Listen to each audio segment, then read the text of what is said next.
Oh, first proper vlog, yay! Sorry about my hair, it's sort of up so that when I wake up in the morning it will be a bit more voluminous, hopefully. Probably not, because my hair always goes really flat, but that's why that looks a bit funny. So, why am I making my first vlog? Because I'm having a bit of a not breakdown at all, but it's sort of like the beginning of what might turn into a panic attack or might turn into a bit of a disaster. So get these quite often, and so I'm just going to try and resolve this one.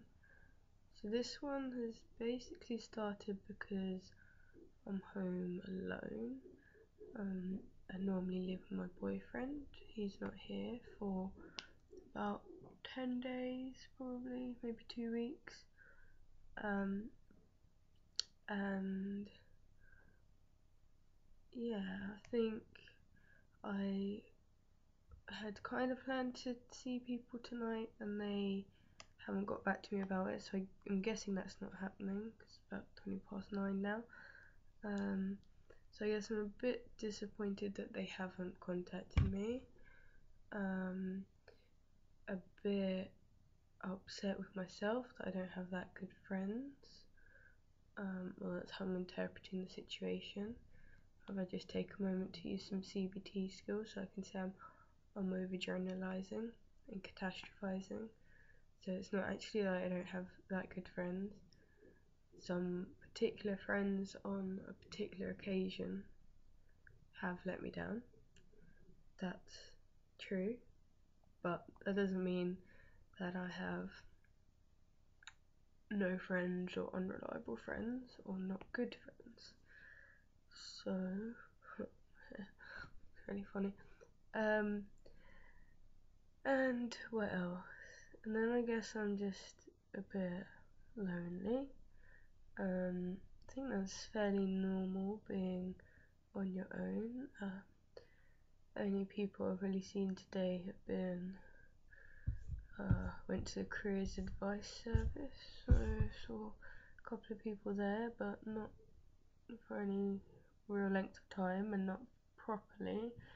And other than that, text a few people and things, but haven't spoken to my mum today or my dad, and haven't really spoken to my boyfriend much either.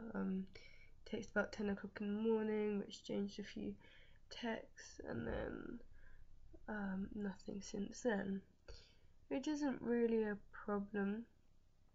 No need to be in constant contact, but I guess I'm just overgeneralizing and mind reading as well. Trying to work out, oh well, I haven't heard from my mum, that must mean she's forgotten. I haven't heard from my boyfriend, that must mean he doesn't like me. Oh, he's got more interesting people where he is, which I can't know that.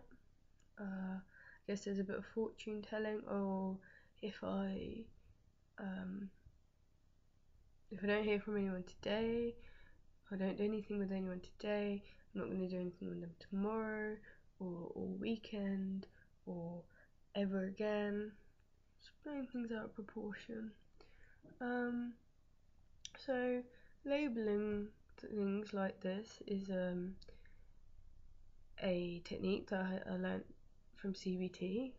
It's really useful just as a basic thing. You can do it in almost all situations, even if you're panicking. Really, you can usually come to some kind of conclusion. Fortune telling, catastrophizing, overgeneralizing, mind reading. I can't think right now what the other things are. Those are the ones I tend to do. There's black and white thinking as well, discounting the positive, magnifying or minimizing. So usually magnifying the bad things, minimizing the good things. And yeah, all these kind of thought patterns which lead you to feel quite shit when it's maybe not necessary. So that helped a lot. The other thing you can kind of do as an extension to that is so you take a thought. It's best if you write them down or say them out loud, and then you find the hot thought or the thought behind the thoughts. So I guess in this situation it's no one likes me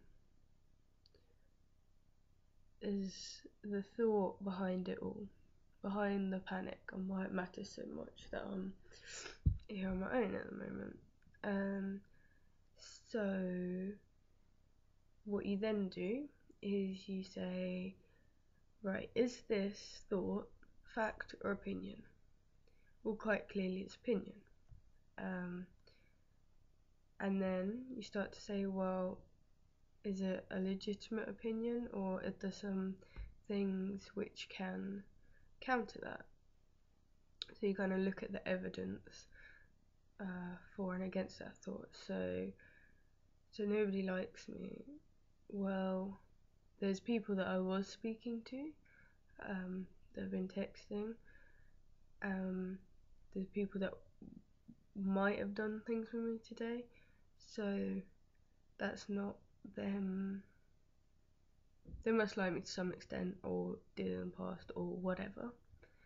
The fact that I haven't seen anyone today has more been because of what I've been doing.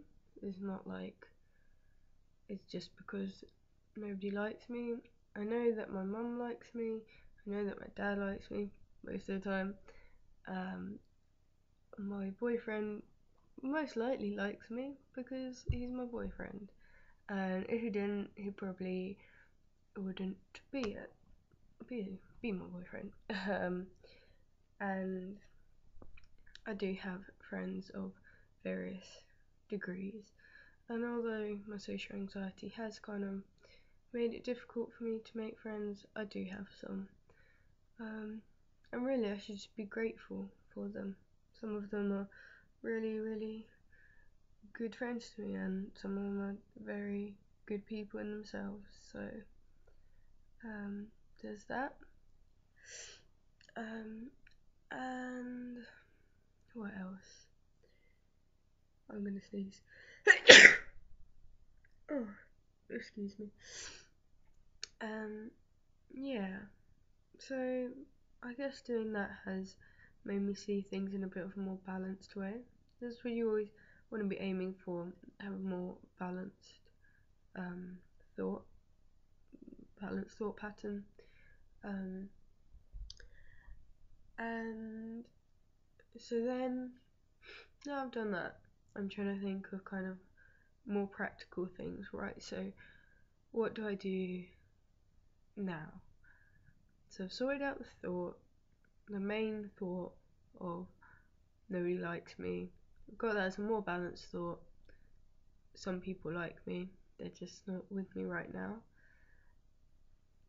And now I think really the best thing to do is just fill my time with things that will make me feel better about myself.